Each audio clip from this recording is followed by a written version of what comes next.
All right, welcome back to another installment of the Wide Right podcast. I'm Manny Navarro, Miami Hurricanes beat writer for The Athletic. Carlos Ledo of the MIA All Day podcast is with me again. It's Wednesday around 3:45 p.m., November 2nd. Hurricanes are preparing to face Florida State. They pulled off a much-needed win on the road at Virginia, 14-12 last Saturday. I didn't go. I stayed home so I could actually go to Carlos's house for his Halloween party. Stayed home with the family. Wife is allowed to give me the one request every year, Carlos, where I can say, okay, I'll alter some plans and stay home. The Hurricanes were unbeaten. I probably would have skipped it. I would have gone with them to Charlottesville, but they were 3-4 going into that game. You can't blame me, right? Well, listen, bro. Let's be honest. If they were 7-0 going into that game, and you knew I was having a Halloween party, you were coming to the party. All right, fair point. I would have done it no matter what. No, I yeah, would have I yeah. would have come no matter what. You would have faked it. You would have taken pictures. You would have posted old pictures of you in the airport, sent that up, and then like Googled pictures of Virginia Stadium, and be like, "Oh, look here, I'm at the game." Well, I tried to fake it as best I could on Saturday, listening to the radio broadcast, watching the game on television. To be honest with you, I've covered games both ways, in person and away, and I'll tell you that sometimes you see a lot more on television than you do in the stadium. The one advantage you get of sitting in the stadium is you get to see who's injured, who's going into the injury tent because they don't always Hmm. focus on that. You get to see pregame warmups, etc. But I was already tipped off before the game that Xavier Restrepo was going to be making this comeback with limited reps. I tweeted that out pregame. I didn't even need to see Xavier go out on the field in full uniform. So every now and again, the sources do come through for me and give me little updates. So I was able to get that. But overall, Miami's offense was horrendous. Jake Garcia's first That's career putting it start. lightly. Putting That's it lightly.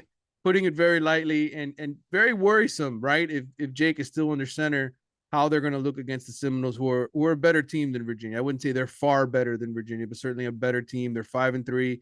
Mike Norvell's got the program heading in the right direction now.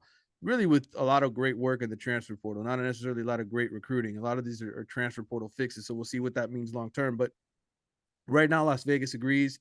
They think the Seminoles are a 7.5 point favorite to win this game. Let's start with Virginia though, and your biggest takeaways from that game. Well, they came in with a clearly conservative game plan. After 8 turnovers a week before, they came in saying, "We're not going to turn this ball over. We're not going to throw interceptions. We're going to try and keep the ball within a 9-yard box in terms of throwing the football. We will take our shots every once in a while, but we're not going to overcomplicate things, and we're just going to try and grind out a win," which is exactly what they did. Luckily, they got the ground game going a little bit with Henry Parrish, and they were able to hold on defense every time they got Virginia down in the goal line area. If not, that could have been an ugly game. Yeah, look, they were able to run the ball like you said with Parrish, and that was good to see. It was good to see Inez Cooper, the true freshman right guard, come in and sort of help be that mauler that you needed up Hmm. front. That offense though is not going to be good enough to beat the Seminoles. No. At some point, Josh Gaddis is gonna have to cut things loose. Really, the news of the day today is the one that I'm still unsure about. Mario Cristobal says that Tyler Van Dyke has looked good in practice. Will Mallory says that he's looked good in practice this week. We know he didn't practice last week. I saw him with his arm in a sling leading up to the Virginia game. He didn't dress for the Virginia game. He did make the trip. He was there to support, provide some emotional support. But Mario Cristobal today, I asked him specifically if Tyler's arm strength is where it was before he got hurt. And his response to me was, yeah, he looks good. It looks normal to him in terms of the arm strength. That still doesn't mean that we can 100% take it for certain that Tyler's going to play in this game or that he's ready to play. I know from talking to people close to the situation that Tyler's obviously has an NFL future, right? He's got to protect that. So we'll have to see whether or not he suits up. If he does and he's able to play and be the guy who was Tyler Van Dyke before the injury, well, then I really do think Miami has a chance to win this game. If he doesn't, then the Hurricanes probably are not going to win this game. And my guess is it'll be a struggle to score points. Yeah, and it's a big question, not only because you're worried about whether or not he's going to be right when he's in there, if he's over the injury enough to be able to deliver the football like he normally does. But then the other thing you're thinking about is, can he last the entire game? The way this offensive line has played this season. Jake Garcia, although he wasn't sacked a ton, he was under pressure pretty much the entire game, even going underneath. So that's a concern.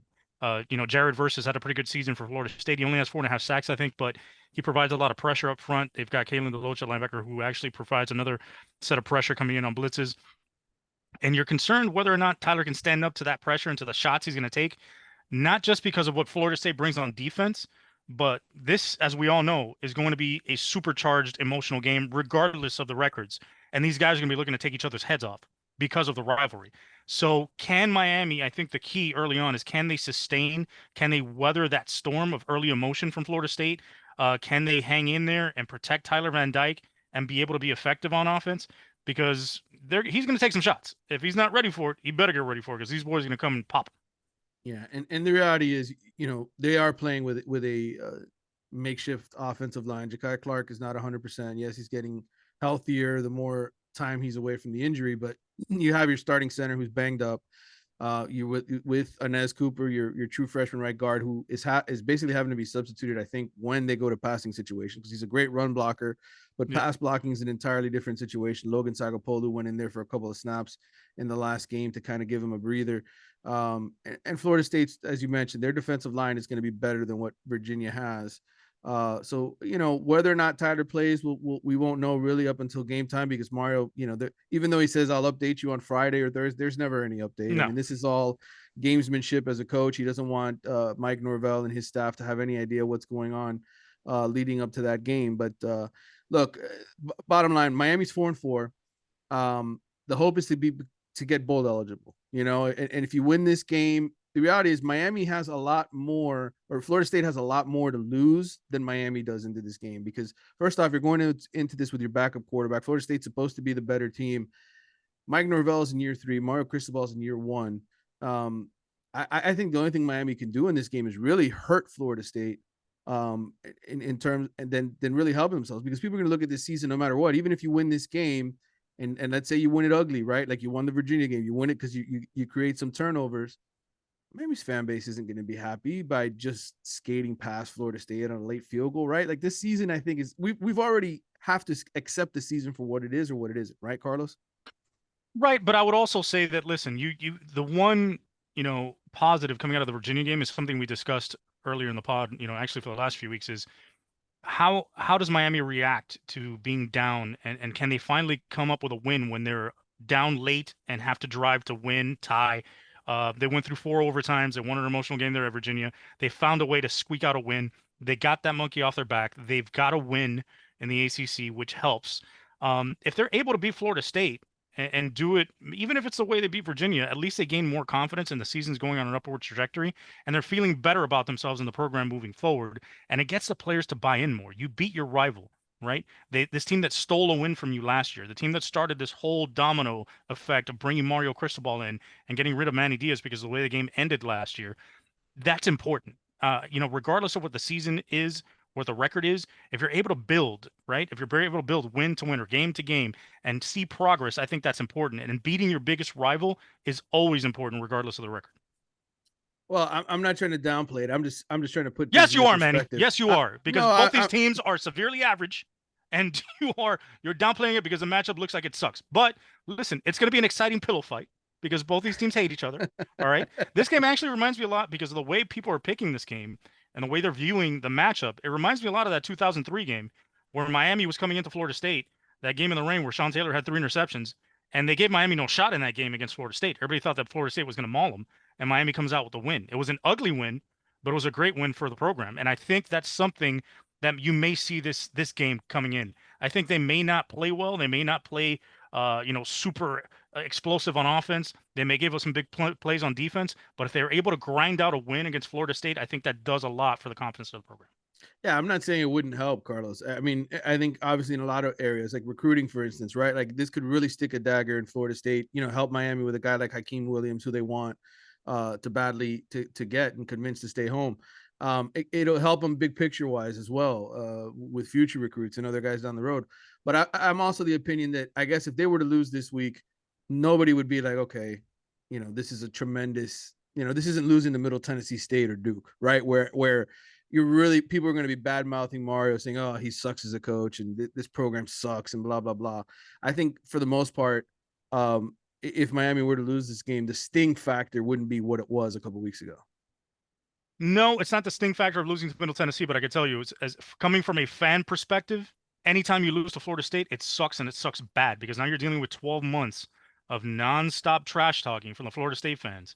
And it's even for the dumbest things. If you look on Twitter about who landed a recruit, where they're ranked in the recruiting rankings right now, who's got more 4 stars, who's got more 5 stars, and it devolves into this whole discussion and argument about anything. And ultimately, it all leads up to this point where you have the game and it's bragging rights for 12 months. Because let me tell you, these Florida State fans, as much as Miami fans have tried to play it off and say, thank you for doing us a favor of beating us and bringing Mario in, they're feeling a little bit less happy about that. But at the same time, they thought that was sort of cushioning the blow from the loss last year, but it really wasn't because Florida State just kept hammering them about it. All right, fair enough. I won't argue with you there. All right. We have a mailbag that we're going to get to here. I don't know how many questions because I only sent it out about 20 minutes ago. It may not be very long. A couple of things I just wanted to talk about on this show. I'm working on a story about my editors asked me to do this. Why is it so hard to win at Miami? You know, kind of why over the last 2 decades has it been maybe harder than a lot of people think it to be? And I guess from a national perspective, for the people who don't live it every single day, you know, it's a curious story to read, right? Because you're not a Miami fan. You're in another part of the country, and you're probably like, well, why does the U suck? Why has it been so bad? So I'll put you on the spot, Carlos, and I'll ask you because I've made phone calls this week. I've talked to a couple of former players. I called Brian Monroe, who's one of the WQAM voices now here locally. I called Malik Rozier, who's the only quarterback to lead Miami to a 10-win season since this guy named Ken Dorsey, his last pass was thrown incomplete in the Fiesta Bowl. So I asked those guys. I have some other interviews lined up with some other former assistants and people who have been around the program. But I'll ask you, Carlos, when you look at the last 2 decades and you say, okay, this is why things haven't gone well. Is it, and I'll give you a couple of examples, you take it where you want. Is it the recruiting? The players just aren't as good as they were hyped up to be. Is it the coaching? The players aren't, the coaches aren't developing the players the way they need to be, and the recruiting, they're responsible for not only getting the players, but coaching them up and making them better. Is it the play calling? Is it the fact that we've only had 2 years of Rhett Lashley being offensive coordinator, where you're running this spread offense that the Miami needs to modernize itself? Is it the facilities, which are finally going to get upgraded here with the $300-400 million they're raising to upgrade it? Is it the school not spending enough money until now? Is it all the above? And I guess if you had to put them in an order from a fan's perspective, when you talk about mediocrity over the last 20 years, what's the order you chalk it up to? Well, all those reasons you gave, yes. But I think for me specifically, I think there was a change in the culture of the program after that 2002 loss to Ohio State while Larry Coker was a coach. I think the types of players they were recruiting, the type of discipline and leadership they had within the program, that eroded, and that showed up on the field. And I remember, it was made to seem like something else later on, but I remember one specific image sticks out in my mind in a game. I think it was 03 or 04, where Maurice Sykes is on the sideline using his cell phone. And that just burns in my mind because you would never see that before with all the other guys. No, well, you couldn't do that in the 80s because it'd be with a big brick and it'd be very obvious, but that's not the point. To me, the lack of leadership throughout the program through the last 20 years to me has been an issue because you don't have guys like Ed Reed, Michael Irvin, Ray Lewis, guys like that, Dan Morgan, Ken Dorsey, guys that were leaders on the team that set a standard themselves within the program that they expected everyone else to meet. And I think it became more about, rolling out the football and pointing to the U on the side of their helmet and expecting wins as opposed to earning wins. And I think that's what's been lost in this program.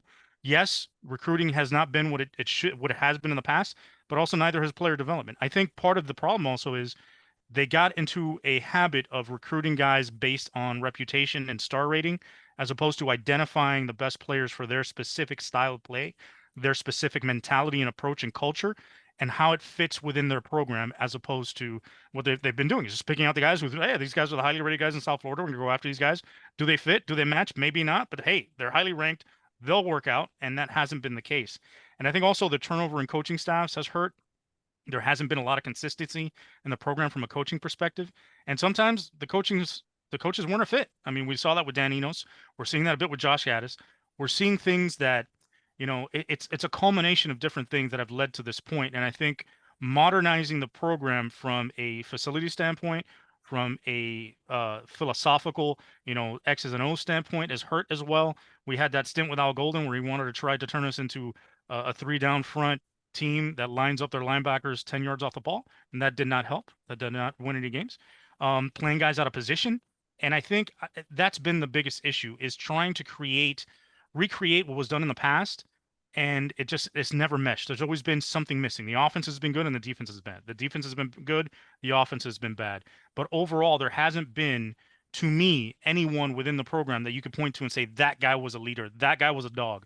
That was the kind of guy we needed on the team at that time to bring these guys together and take them to the next level. Because at the end of the day, when you're playing college football, especially in Power Five, you are going to run into teams that maybe aren't as talented on paper as you are, but they work their ass off. They play as a team, they play for each other, and they're going to go out there to beat you. And they are grown ass men because sometimes you're playing a lot of these teams that have fourth and fifth year seniors, fourth year juniors, guys that have been in the program for a long time that understand their system in and out. And a lot of times in Miami, you've had their third offensive coordinator, their second or third defensive coordinator, fourth or fifth defensive line coach since they've been there. And there hasn't been the consistency in how you run the program. So it's been a laundry list of things. At the end of the day, I think what Mario is going to provide, obviously we've seen it this week, is recruiting, bringing in talent and talent that he feels fits what his vision for the program is. But at the same time, it's consistency. It's that through line of the same type of program and system that you can build on moving forward. And I think that's going to help in the near future in the next 2 to 3 years. Excellent answer. I mean, I feel like you could have probably written the story for me. I'm just gonna, transcribe what you said and Yeah, just bro. hit print. I'm like the guy you cheat off in college or in high school. This is Not why we college. I'm not smart enough for the college cheat. this is why we bring a lawyer on the show and have him do the show every week with me. He could do my homework for me. I get off easy and I'm done. Well, I've spent a lot of time this week because the Athletic. I mean, look, I've listened to all the Zoom calls. I've asked questions in these Zoom calls with the players, but I'm not a beat writer anymore. I'm not in the sense of I cover the team and write every little story. So if you subscribe to the Athletic and you're like, why isn't Manny writing more Miami stories? I've kind of scaled back because I've come to realize that the features, the analysis stuff, when you're 4-4, nobody cares. Nobody wants to read any of that. It's really more of the big picture stuff, right? And the big picture idea. So that's one of the stories I'm working on this week. The other one has to do with recruiting, and obviously Miami just got Cormani McClain, the number 2 overall player in the 247 Sports Composite, the cornerback out of Lakeland, which was a huge victory for Mario. Again against the Gators. He's really beaten Billy Napier head to head for several big kids now. They're trying to actually flip a couple of Florida Gators DBs that are committed to them now, committed to go to Gainesville as well. So, from a recruiting perspective, this guy, the reason why I think he'll succeed here, really big picture, is because I think he's an excellent recruiter, and I think that's what is ultimately needed. I went on before we could film our show today, Carlos. I told you I was busy. I've been on a bunch of shows, podcasts, and You're a wanted man, bro. serious. You drop Well, all this hot knowledge and people are appreciating it. well, I appreciate that. That's very nice of you to say. But really, I mean, it's really It's all what for my keeps me. ego. It's what keeps me coming back every week, man. I have to kiss your ass every once in a while. From an ego perspective, it's been nice to get compliments like that from a couple of different. But the Stars Matter podcast, it's a recruiting podcast done at the Athletic by Mitch Light, who's our recruiting editor, Ari Wasserman, who's our national recruiting writer. They do a great show every week, and I don't know if you guys listen to it or not, but I would suggest subscribing to it because it gives you a good national perspective every single week's of the going on. And they wanted me to come on basically to talk about Cormani and the big picture and really the state of Florida, because I think this all kind of goes hand in hand, right? Why is it so hard to win at Miami? Well, talent, right? You've had Alabama, you've had Georgia, you've had Ohio State become the best, Clemson become the best schools in the country, and pretty consistently they've been the playoff teams every single year. And so one thing that I've done, and I love my research, Carlos, because I'm a big nerd, is I start to chart things, right? Like blue chip I love it too, recruits, bro. Give it to me. Give me the numbers. Give them to me. the blue chips by state. And so Florida State, and Miami are struggling, right? They're Florida's 4-4, Miami's 4-4, Florida State's 5-3. If you go back to last year, before Billy Napier and Mario Cristobal took over, last year in the state of Florida, there were, hold on, I'm trying to get 2022 up. Here it is.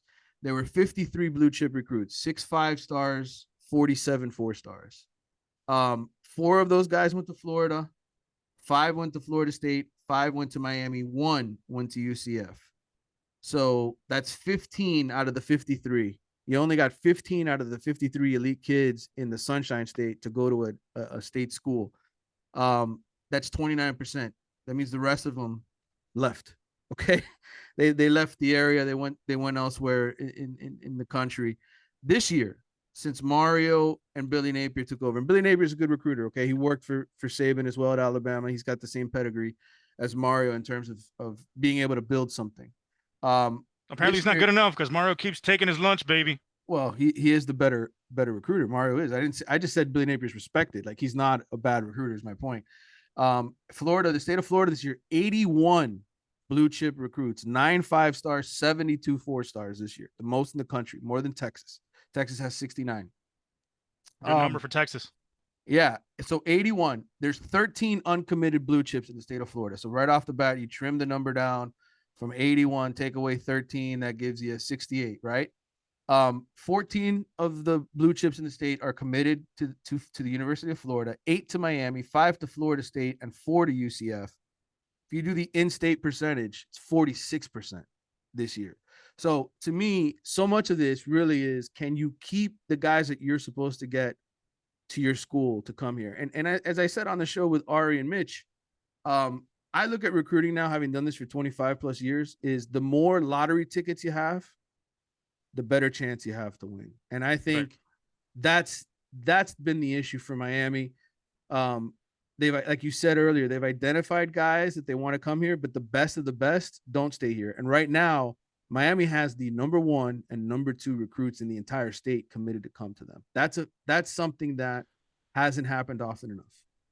That makes a huge difference, and I can't remember the last time that happened. And like you're saying, I think the reason why these programs are struggling in state is, yeah, they're getting a lot of blue chippers, but not getting the best of the best. They're not getting the 5 stars, the really high end 4 stars. They're borderlining on 5 stars. So you got guys like Brandon Innes that are going to Ohio State. You got other guys that are going out of state to Alabama. You got guys going other places like Clemson that are more respected programs now, that have become NFL factories essentially. And that's why they're stealing these kids over there to those programs, and also the chance to play in a better conference, to be honest. And I think that makes a huge difference, not in the Gators' circumstance because they're in the SEC and they're still not getting guys, but I think not getting those top end guys is what's hurt these programs. So what you have to do, like I said before, is if you can't get all those guys, right? If you can only get a couple of them, then you have to identify the ones that remain, which are the best fit for you. Not just go after guys to go after them to get the star rating and boost your recruiting rankings, but get the guys that you feel fit your program and your system best, not just from a physical standpoint, but from a mental and cultural standpoint, and build with those guys. And that's something that hasn't been done either. A couple more things to share regarding all of this. I talked to Malik and Alonzo Highsmith and many of the other guys in the past about Miami and what ails them. And one thing that everybody seems to bring up is the quarterback, right? Because the one thing we maybe always take for granted is, well, you don't need a great quarterback, right? Ken Dorsey was a 7th-round pick in the NFL, right? He was a guy who really was a backup quarterback. He wasn't an NFL starter.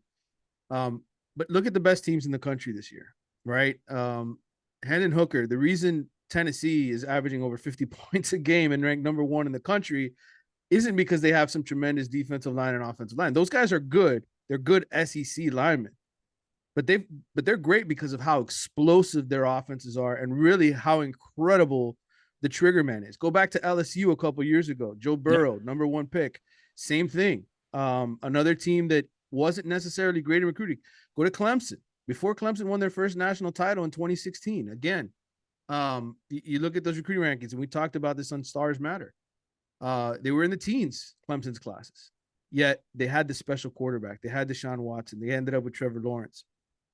So that really can help lift a team that isn't on the same level as Georgia and Ohio State and Alabama. Alabama, by the way, only 1 blue chip recruit in the state of Florida right now this year. That's one way you can help beat Nick Saban, by teaming up against them. Yeah. But you go back to Miami, and I'm going to throw this stat in my story whenever it runs, which will probably end up being Thursday at this point.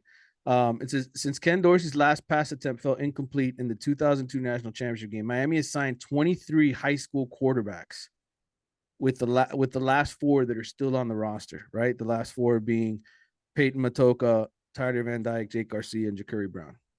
Of the 18 no longer playing college football, only one, Brad Kaya, your 2017 sixth round pick, was drafted. He never threw an NFL pass and is now in film school. I think we cannot, again, like it's very easy for us to point the finger at Josh Gaddis this year, right, and say he's a terrible play caller and Miami's offense. But if you had that special quarterback, and I know Tyler Van Dyke is supposed to be drafted, but if you had that special quarterback, you could probably hide a lot of problems within your program. I agree. Yes. And it doesn't necessarily have to be a quarterback that's going to go in the first round and sometimes even get drafted, because you've had special teams with guys at quarterback that were really good college quarterbacks and weren't necessarily going to translate to the pros.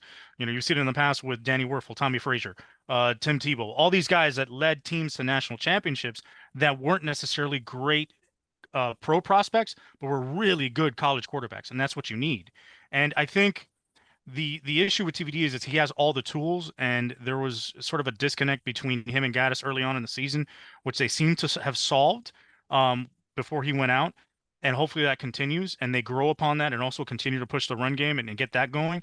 But I think also what you need from your quarterback is leadership. And the one thing I saw, although Jake Garcia played average to below average in this game, was these guys rally around him for some reason. And when he scored that winning touchdown or that winning 2-point conversion against Virginia, everybody ran to him. Everybody was excited. Everybody was happy for him. And he seems like the type of guy that takes control of the team. And regardless of the circumstance, he's always trying to get his team up. And I think that's the next step that TVD needs to take. And I think that'll help things. And I think also the other thing that makes you a good quarterback is if you're not on your ass. I think you need to have a good offensive line to at least provide sufficient protection for you to be able to get the ball down the field. And Miami has been inconsistent with that as well. I would also venture that, you know, the playmakers at certain positions, right? You look at who's been drafted, who Miami's actually gotten, you know, and I went back and I looked at all the blue chip wide receivers. I'm going to go down the list. Okay. You stop me when you say, yeah, this guy's a stud in the NFL. Ready? Lance Leggett, Sam Shields, Jermaine McKenzie, Aldarius Johnson, Tommy Streeter, Devon Johnson, Travis Benjamin. He actually played in the NFL. That's one. And he's had a long career. Angelo Jean Louis never played here. Derek Griffin never played here. Stacy Coley was drafted in the 7th round, didn't play in the NFL. Braxton Berrios had a really good career here, though. He was really good. Braxton Berrios, he's still with the New York Jets, but he's not really. He's a punt returner. But he was really good for Miami in his last season. Lawrence Cager, Sam Bruce, Deontay Mullins, Amon Richards, neck injury. Amon Richards, well, yeah, he was going to be a first-round pick. Jeff Thomas, Mike Harley, Mark Pope, Marquez Ezzard, Jeremiah Payton, Michael Redding, Xavier Restrepo, Brashard Smith, Jacoby George, Romello Brinson. Those are your blue chip recruits from 2004 at the wide receiver position to 2021. Tell me there's not a talent issue. There is, obviously, and like I said, they've recruited guys in the wrong spots for guys that aren't fits. But at the same time, with the guys that are there now, it's still to be determined. We got to see what ends up happening. You've seen Jacoby George flash. You think Romello Brinson should have a bright future. Brashard Smith has flashed this season. So it's just a situation that sometimes it doesn't all mesh. But yeah, they're not getting enough guys, playmakers on the outside to help the quarterback be special. All right, let's go to the running back position. These are the blue chip recruits since 2004. Okay, Charlie Jones, Bobby Washington, Andrew Johnson, Javaris James. He was good. He was solid. Hyland Robinson, Greg Cooper. Solid. Lamar Miller, drafted in the NFL Pro Bowler. That's one. Mike James. Solid. Storm Johnson, Eduardo Clements, Duke Johnson, played in the NFL, all-time leading rusher. Yep. Joseph Yearby, Mark Walton, DJ Dallas, Lorenzo Lingard, Don Chaney Jr., Jalen Knighton, Cody Brown, Thad Franklin, Trevante Citizen. Right. Recently, it's been pretty bad. Again, but I guess my point is, like, okay, these are the blue chips, right? Like, these are the kids who are supposed to make it. It's not what Miami was by any stretch. Like, you used to be able to go down that list and say Frank Gore, Willis McGahee. There's a Clayton difference, Portis, right? Like, there's a huge effing difference of the names I just read to you. Yeah, absolutely. it's not the level or the caliber that you need to be elite. It's the caliber of player that you're seeing exactly what you're getting the same results. It's like a computer, right? A computer could be the fastest, most have the best processing system, calculate thousands or millions of calculations at one time. But if what you're putting in is garbage, you're going to get garbage out, right? It's all dependent upon the information that you're putting in. And if you're not getting the right guys or putting enough talent out there, then you're going to get these results, which are 8-4, 7-5, 9-3. That's pretty much it. Now, I know people are going to say, well, you didn't mention the transfers. Again, this is high school recruiting. I'm talking about guys that you bring out of high school. I'm not talking about the KJ Osbornes. I'm not talking about, Charleston Rambo, who came in and was all ACC second team that was a transfer. I'm talking about high school evaluation. But that highlights the problem even more because Yeah. you're having to go outside your program to find guys to fill gaps that you should have filled through your recruiting.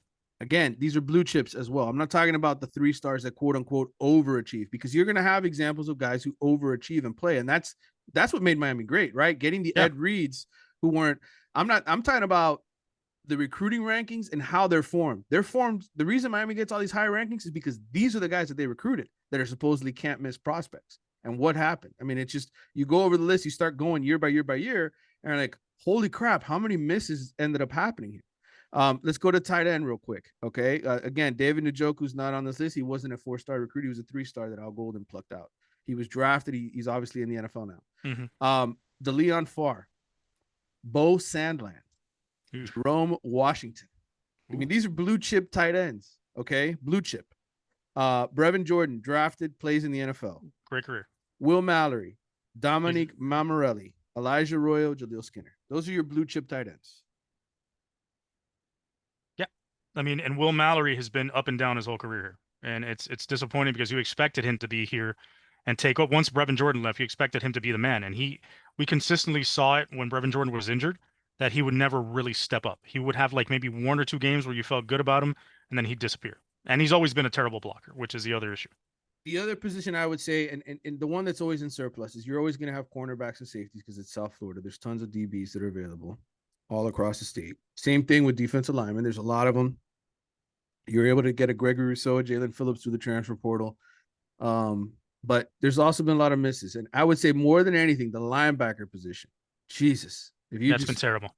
If you just go to that, okay. I would venture to say that over the last, I mean, since what, 2004?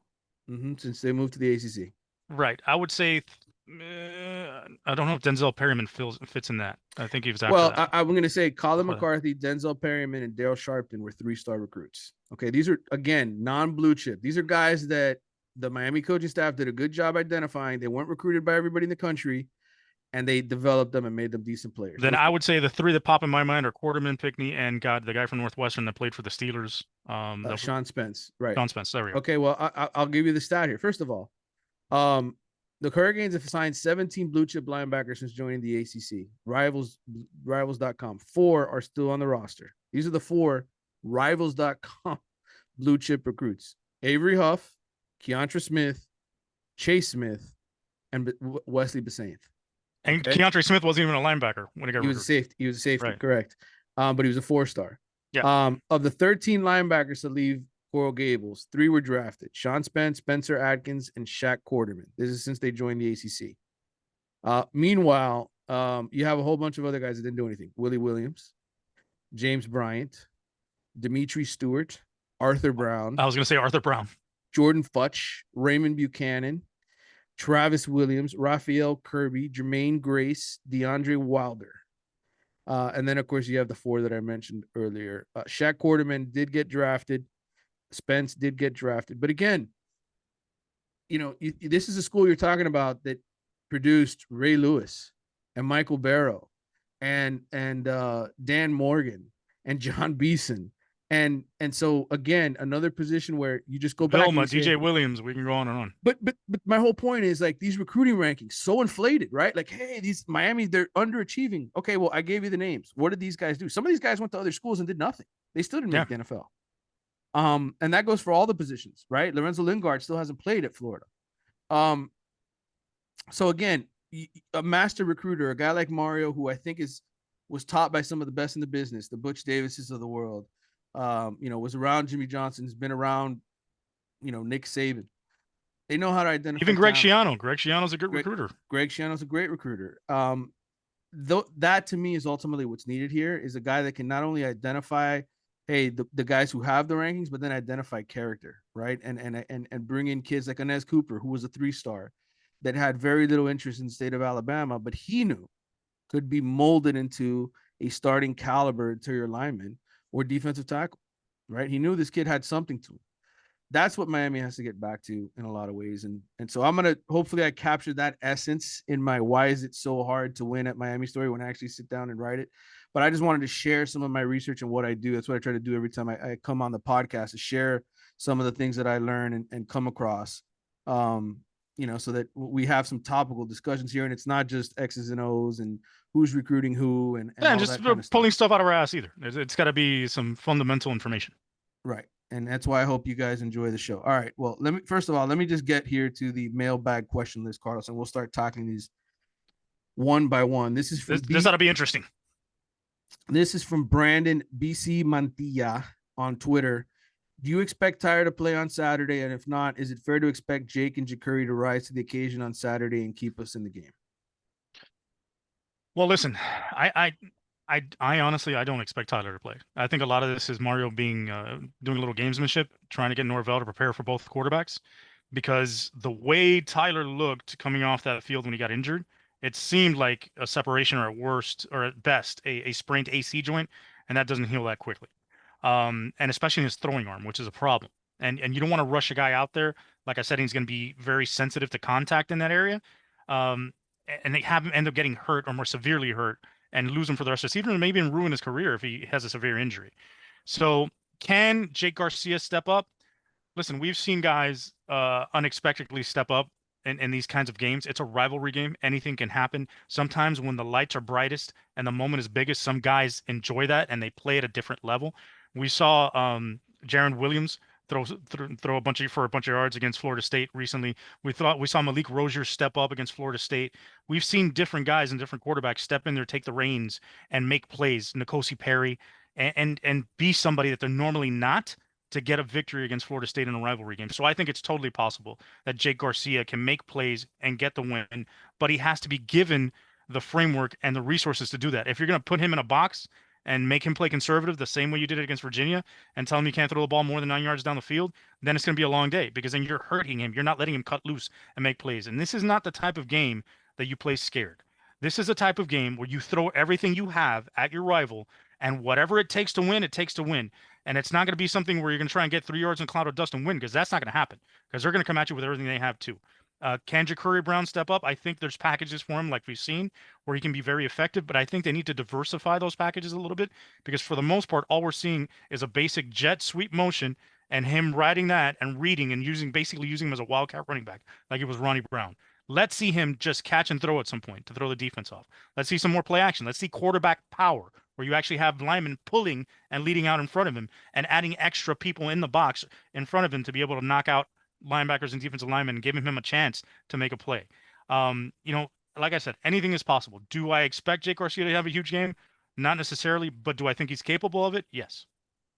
Well, one thing I'll say to Jake's defense is, go back to last year with Tyler's first couple starts. It took him a while, and I think there's no question that they scaled back the offense and what they were going to allow him to actually do, and I don't want to say they made him play scared, but they made him play conservatively, in the sense that he wasn't throwing the ball wildly into wherever he wanted. It was kind of like you had one or two reads, the ball's not there, Yep. take off and run. And there were some awkward situations where Jake went to run. And it's obvious he's just like Tyler. He's not a mobile quarterback. I mean, he can probably pick up a couple yards, he can escape the pocket, but the reality is he's not a runner. He's not Jacurri Brown. And I think ultimately, if Miami's going to have success in the future, Jacurri Brown is the prototypical quarterback that you need to win in today's college game. And so hopefully Jacurri's, arm and his throwing gets to the level that, it's not another Anthony Richardson. The Gators right now are, they're 4-4 with the super athletic, amazing Anthony Richardson, who's thrown 7 touchdowns and 7 interceptions. I'm not saying that's what Jacurri will be, but you want him to be more than that if you're really going to get going. And so that's why, to me, all of this conversation, again, going back to the quarterback discussion, you hope that Miami finds those guys, because if you want to be a Tennessee, you want to have a chance to win a national championship in a year like this, beat Alabama at home, or have an opportunity to beat a Clemson at home, and then maybe get into the college football playoff, you're going to need a special guy behind center. I And don't know that. I'll add one more point to this. I think what needs to happen in this game, and I think Josh Gaddis is one of the things that he's failed to do this season, which I think Rhett Lashley was really good at. You have to identify your matchups. Identify where you could take advantage of the defense one on one. And we saw Florida State do that last year on that long pass play at the end of the game when they beat Cam Kitchens on the sideline. They identified he was on a slot receiver that he couldn't cover, and they went right at him. And that's what you need to do in this game. You need to give Jake Garcia the opportunity to make plays by putting playmakers in positions where you find the mismatches and go at them. Like last year with Jalen Knighton, they rode Jalen Knighton against Florida State and got a lot of yardage out of that, got a lot of big plays out of it. And they need to find and identify ways they can get the ball to Brashard Smith, Colby Young. They could find these guys in the open field, Frank Ladson, and use their skill sets to get in the best position possible to make big plays. And I think that's where you talk about Gaddis and where he's failed as an offensive coordinator. I think you hit it on the head. That is it. It's devising ways to maximize certain things that players can give you, not utilizing Colby Young earlier in the season around the end zone to help you with the red zone, not putting Jalen Knighton in space in the passing game, really where he thrives, and making him a between the tackles runner, which he isn't. If you're going to criticize Josh Gaddis, criticize him for that, and also recognize it's still his first year as coordinator. He's still learning these guys little by little, and he's certainly not playing with his best offensive line. All right. All right. Let's move on to Derek Torres' questions. That's DTORR28 on Twitter. A consistent thing I've noticed is that opposing offenses tend to figure out or make adjustments as the game progresses against our defenses, while our offense keeps doing the same thing or doing the same things. What are your thoughts on our in-game adjustments? I think defensively, I'll start with the defense. I think Kevin Steele does a good job. I think he's gotten better at adjusting in the second half to what offenses are throwing at him. Obviously, there's a couple exceptions, but offensively, I think the issue is Gaddis has been stubborn with his system, believing that what he runs is good enough and that he doesn't necessarily have to adjust. You just have to run it better. And that's been the issue. And in game, you need to identify what's gone wrong and what's gone right and what opportunities have presented themselves, because you can game plan all week based on film that you've watched of your opponent, but every team is going to bring in something special specific to try and stop your offense. And if you're not prepared for that, and if you don't adjust to it, then you're not going to move the ball. And you're not going to score points. And that's happened a lot to Miami. And that's the same thing with the offensive side of the football with the opponent. Opponents will come in with wrinkles, with different things to try and take advantage of whatever you're doing on defense. We saw Florida State do that last year. I watched a bunch of film leading into the game. I thought I had their offense down pretty good based on their tendencies. And they come out and they do some different things and confuse Miami and scored a bunch of points. Well, first of all, coaches get paid to make adjustments, right? Like, it's easy for anybody to sit there and examine somebody on film and make make notes on what you've already seen. It's being prepared for the unexpected, and that's why the previous coaching staff failed. How often do we hear after games, "Oh, they did something we weren't ready for"? Right? We didn't see this on film. They saved this for us. Well, guess what? That's what happens in college football. And it's not supposed to be easy. The best coaches don't wait till halftime to make adjustments. The best coaches make adjustments after each series. And they make adjustments series to series to be able to take advantage of what's going on out there and to stop whatever's going wrong. I think in the case of the offense, I think sometimes there's only so much you can do in terms of in-game adjustments. A lot of these kids, unfortunately, I think a big problem for Miami has been how football smart some of these kids are. I don't think some of them are smart enough where you can just draw something up on the board and it's easy for them to make the adjustment with their brain unless they've practiced it during the week. And that's part of recruiting. You have to identify the right kids to be able to make those adjustments, and the ones that can't, you're limited by. But ideally, what you're going to do is you're going to try and make those adjustments within the framework of the system you've already installed, not draw something up new, right? So let's say you normally call a certain play where you have a bunch of formations to the right side, the inside slot receiver is your tight end, and you're just having him free release into a route in a specific play, right? In this instance, if you're seeing that they're bringing corner blitzes from that side because they know that tight end's coming into a pass route as opposed to protecting, you're going to have that tight end delay, chip, and then go or stay in and protect to make that slight adjustment, to make a maybe slide right instead of slide left on specific protection, or maybe go fan protection instead of slide protection based on the look you're getting from the defense. Those are little things you can do in game to help you. All right. A few more questions here to get to. This is from David Engelson on Twitter. We all had hopes and dreams in year one. My question is internally, what was Cristobal's assessment of the roster, and what were their internal projections for year one wins and losses? Surely they must acknowledge schematic failures with the players they inherited. All right, first of all, Mario never bit the apple, right? Like he never sat there and said we need to win the Coastal. He never came out and said that. I, you know, I think part of it was he didn't want to rip the guys that he had, right? That he's inheriting as a coach. You don't want to come out and say I don't think they're that good. But I think he certainly made it aware that there were certain positions. I mean, like how many times in camp did he bring up the wide receiver position, right? Like Yeah. saying, you know, we're not very good there, right? Like we don't have the depth that we need. How often did he talk about the offensive line? How often did he talk about other positions that weren't up to snuff? I think internally the hope was match the record from a year ago, at least with this group, until we can start to get the guys that we're supposed to be getting here. Um, it's going to be a struggle to do now at this point. They're going to have to, win 3 out of the last 4 to get to 7-5, and that includes pulling an upset this week. And I think the biggest thing that maybe Mario was aware of coming in is maybe you had good frontline talent and you're starting 22, but the depth behind those guys was not what he was expecting. Was not the sufficient depth to be able to be a competitive team to win the conference, and that's the biggest issue. And we've seen that now.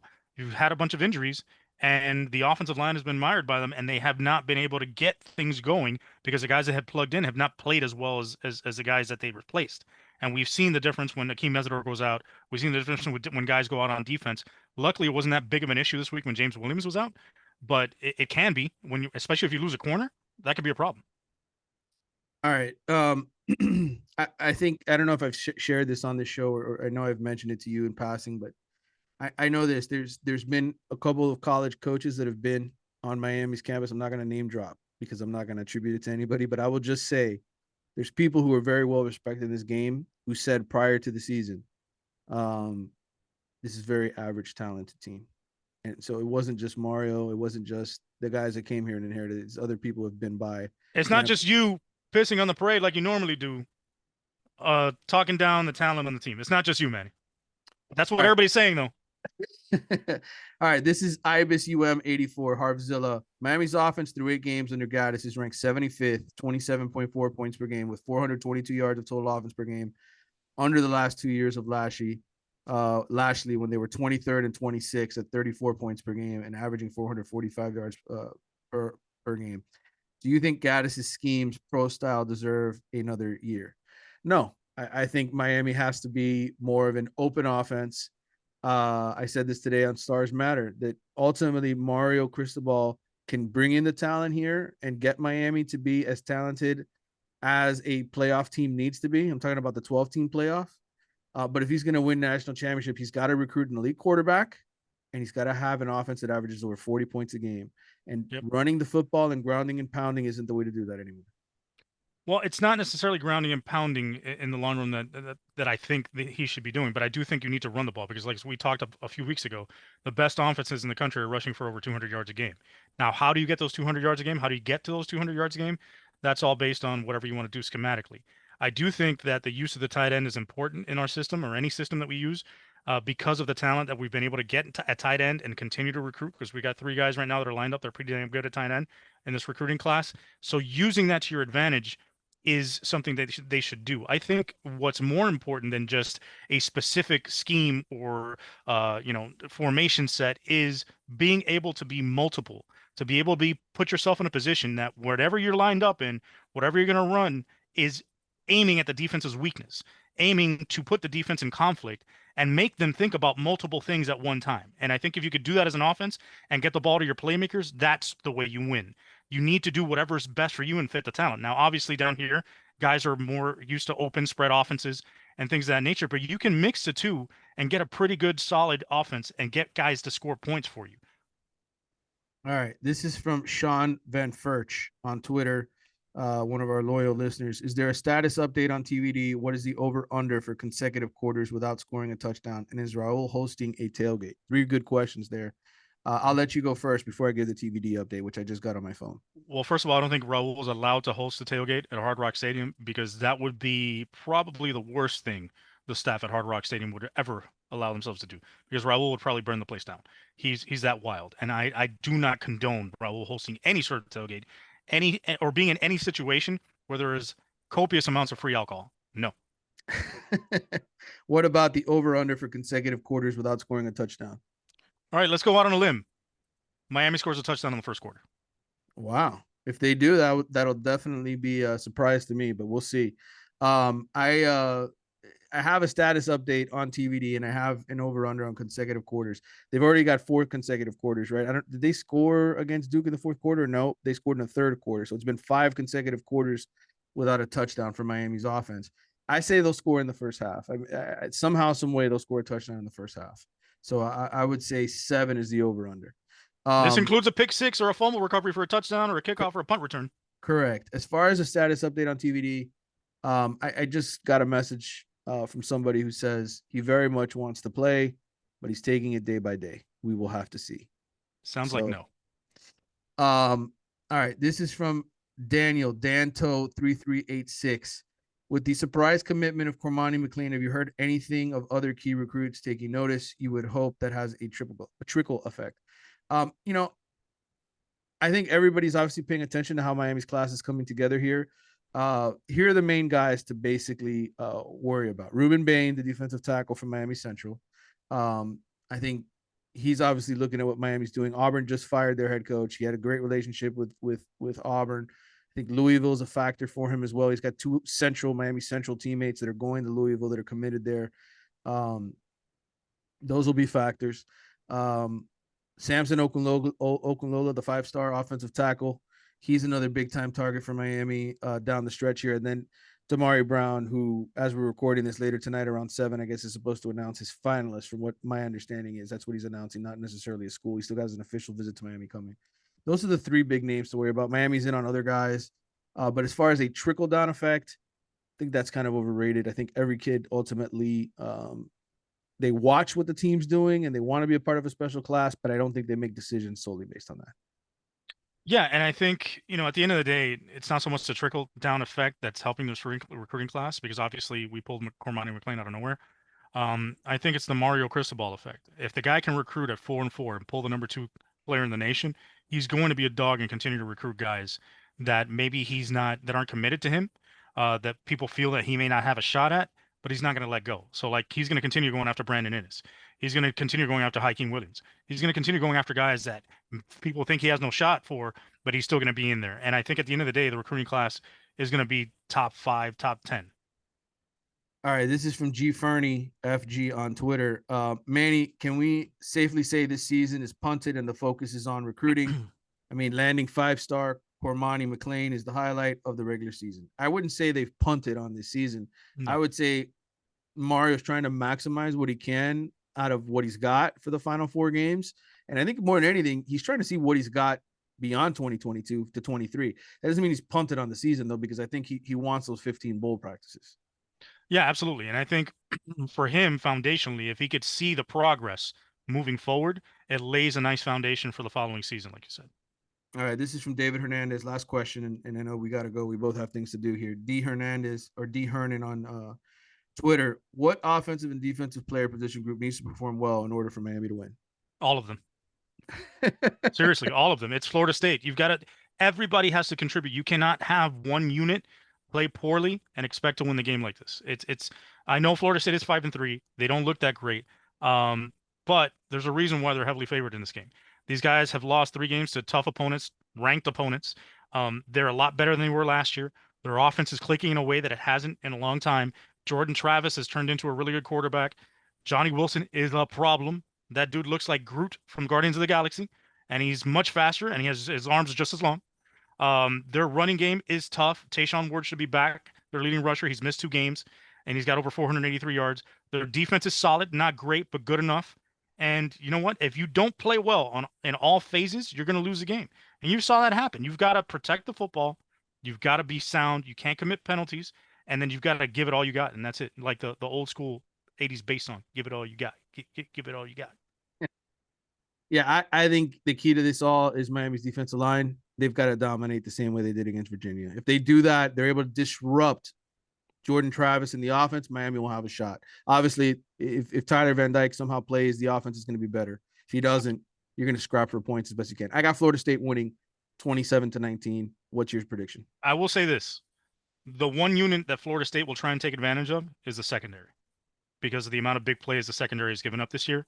Jordan Travis has done a great job throwing the ball down the field. They are currently ranked second in the country in plays of at least 20 yards from scrimmage. That's impressive. They're an explosive offense. So that's what you got to watch for. Prediction time. I never pick Florida State, bro. Ever. I don't care what the record is. I don't ever pick Florida State.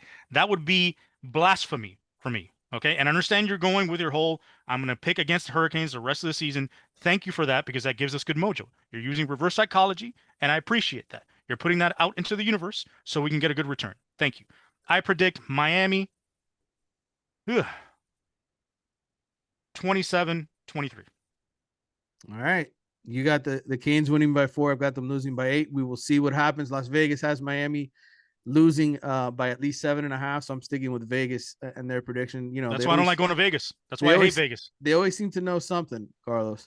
I appreciate it. Thanks for coming on, doing another episode. Make sure to check out Carlos's podcast, the MIA All Day Pod, where he does a tremendous job breaking down the Canes in his own right.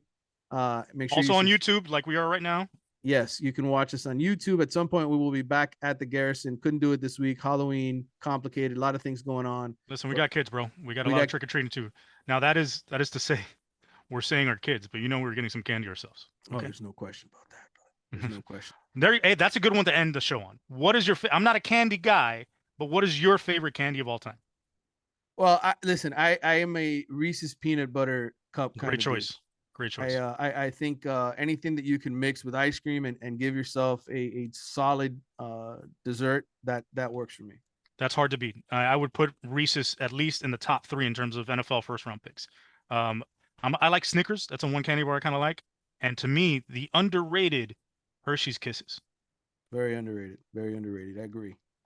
Brother, thanks for coming on. We will catch up soon. All right.